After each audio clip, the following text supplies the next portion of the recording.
자, 여러분 우리 기출문제 풀어보겠습니다. 2023년 12월 기출문제고요. 여러분들 이제 23년에 출제된 마지막 기출문제니까 우리 그동안 연습한 또 내공도 있고 그러니까 이제 실전처럼 풀었을 때 처음보단 좀 많이 적응하지 않았을까 이런 생각이 듭니다. 좀 후반부로 갈수록 조금씩 어려운 문제들이 좀 등장을 하죠. 이 보니까 최근에는 연초나 연말에 좀 시험적인 문제들이 좀 많이 나오지 않나 이런 생각이 들어요. 이제 그 연중에는 좀 평이한 난이도로 출제가 됐다면 이제 연말이나 연초에 조금씩 어려워지고 있는 게 아닌가 개인적인 생각입니다. 세무회계 측면에서는. 자, 그래서 12월 문제에서도요. 조금 이제 우리가 헷갈릴 만한 부분들이 있는데 한번 같이 살펴보겠습니다. 자, 국세기본법 1번입니다. 다음 중 조세법의 기본 원칙에 관한 설명으로 옳지 않은 것은 잘못된 거예요. 자, 조세평등주의란 조세법의 입법과 조세의 부과와 징수 과정에서 모든 납세 의무자는 평등하게 취급되어야 한다는 원칙을 말한다. 맞죠? 자, 국세기본법에서 규정하고 있는 실질과세의 원칙에 반하는 규정을 만약에 다른 세법에서 규정하고 있다면 국기법에서 규정하고 있는 원칙을 우선해서 적용해야 된다. 국세기본법은 원래 모든 세법의 근간이 되는 세법이기는 합니다. 근데 이제 각 세법에 특별하게 실질과세를 위배함에도 불구하고 과세하겠다라는 규정들이 상당히 있거든요.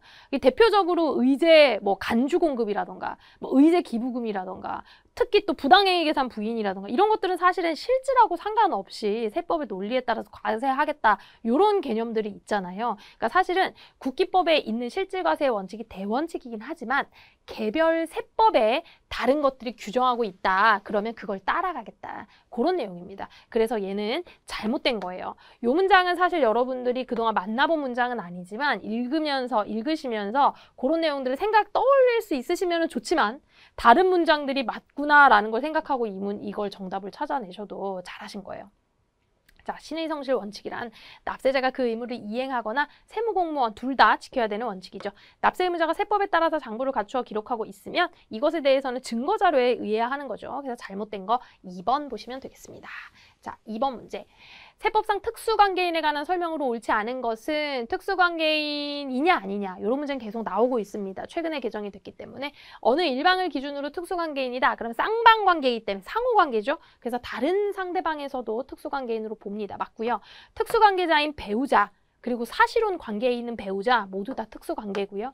민법에 따라서 인지한 혼외 출생자의 생부나 생모 여기가 생계를 함께 하는 경우에 특수관계인에 해당한다고 개정돼서 올라와 있습니다. 그래서 얘는 잘못된 내용이고요. 법인과 경영 지배관계에 있는 주주는 특수관계인에 해당한다. 맞습니다. 잘못된 거 3번. 자, 3번 문제. 신문기사의 괄호 안에 들어갈 것은 이런 건 이제 쉽죠. 사실 신문기사가 나온다고 해도 읽어보시면 느낌이 딱 오실 텐데 자, 어쨌든 인테리어 공사 업체를 하던 오 씨가 이렇게 어쩌고저쩌고 해서 직원에게 이제 면허 있는 사람 사업자 등록이 필요하다. 지금 명의를 지금 도용하려고 하는 거죠. 타인 명의로 사업자 등록을 하고 실제로 사업을 영위한 사람에 대해 세법을 과세하는 거다. 이건 무슨 원칙이에요? 그치, 실질과세 원칙이죠. 자, 4번. 수정신고에 관한 설명으로 옳지 않은 것은 법정신고 기한까지 과세표준을 신고한 당초에 신고를 제대로 한 사람도 그리고 또 기한 후 신고를 한 사람도 모두 다 수정신고를 할 수가 있습니다. 자, 2번 잘 보시면 원래 이제 수정신고라는 거는 과소신고했을 때 추가로 납부할 금액이 있을 때 수정신고를 하는 거잖아요. 근데 여기 읽어보면은 결손금액이라던가 환급세액 돌려받아야 될 금액을 초과해서 신고했대요. 이건 무슨 얘기예요? 과다 환급 신고예요. 과다 환급 신고도 여러분 추가로 납부해야 되는 세금이 있는 거죠. 그래서 수정신고에 해당하는 거예요. 그래서 사실은 수정신고 대상에 엄밀하게 보면은 과세표준을 과소신고하거나 환급신고나 결손금을 과다신고하는 경우 수정신고를 할 수 있다. 이렇게 돼 있거든요. 두 개가 이제 사실 어떻게 보면 같은 의미죠. 반대의 상황이 있기는 하지만 그래서 맞는 얘기고요. 수정신고는 관할 세분서장이 당해 국세에 관해 과세표준과 세액의 결정, 경정, 통지 세무서가 알기 전에 하면 된다는 얘기죠. 그리고 국세 부과 제척기간은 뭐예요? 국세를 부과할 수 있는 기간, 소멸시효 같은 거라 그랬어요. 그러니까 그 기간 전에 과세관청이 알기 전에 수정신고할 수 있다는 얘기예요. 자, 수정신고를 법정신고 기한 경과 후에 2년 내에 하면 어떤 가산세를 감면해 주나요? 과소신고 가산세를 감면해 줍니다. 자, 과소신고 가산세는 2년 지나면 감면을 해주지만 납부지형 가산세는 이자 성격이기 때문에 얘는 감면 대상이 아닙니다. 그래서 과소신고 가산세만 감면 대상이다 보시면 되고, 다음 5번부터는 우리 법인세법이니까요. 법인세법도 한번 봅시다. 자, 3일은 24년부터 사업연도를 변경하기로 하고 24년 4월 18일 날 사업연도 변경 신고를 했대요. 이것도 우리가 문장으로만 계속 공부를 했었지 이렇게 날짜로 지정해가지고 문제로 나오니까 조금 당황하실 수가 있죠. 자, 2024년부터 사업연도를 변경하기로 했대요. 그럼 사업연도를 변경하는 신청 기간은 언제예요? 변경하고자 하는 사업연도의 직전 사업연도 종료일부터 3개월까지거든요. 그래서 사실은 2024년 3월 31일까지 변경 신고를 했어야 돼요. 그런데 언제 했대요? 24년 4월 18일 날 신고를 한 겁니다. 그러면 지금 제대로 변경 신고가 된 거예요? 아니죠. 제대로 지금 안 됐죠. 그래서 24년까지는 어떻게 해야 돼요? 기존대로 가는 겁니다. 기존대로. 23년이 지금 1월 1일부터 12월 31일까지니까 24년도 너 지금 제대로 변경이 안 됐어. 그대로 가야 되는 거예요, 여러분. 됐죠? 변경 전에는 1월부터 12월로 하기로 했는데 변경하려는 건 7월부터 6월로 하기로 했는데 지금 신고가 더 잘못됐어. 4월 18일에 됐어. 그러니까 24년은 이렇게 그대로 가는 거고, 자, 25년이 되면 어떻게 될까? 25년이 되면 신고가 변경 신고를 한 거니까, 1월부터 6월까지 사업연도 하나 나오고요. 7월부터 그리고 이제 그 다음에 6월까지. 요렇게 이제 사업연도가 하나가 나오겠죠. 자, 그러니까 지금 24년 변경 전 사업연도가 23기라고 치면, 자 보세요. 여기가 23기가 되는 거고 24기가 되는 거고 25기는 뭐가 될까? 얘가 25기가 되는 거고 26기는 이렇게 되는 거예요. 여기. 요렇게가 26기가 되는 겁니다. 됐죠? 자, 그러면 지금 24기로 제대로 본 거는 뭐예요? 3번이지. 그렇죠? 이렇게 늦게 신고했다 그래서 요 다음부터 잘리고 뭐 그런 건 아니에요. 자, 됐습니다. 자, 이제 6번입니다. 세무조정 결과 기타 사유 유출로 소득 처분하는 것은, 기타 사유 유출로 소득 처분하는 거 보겠습니다. 1번은 대주주에 대한 사택 유지 비용을 비용으로 반영했는데 이거에 대해서는 지금 누구한테 소득 처분해야 돼요? 대주주한테 소득 처분을 해야 되네. 주주한테 소득 처분하는 거는 배당.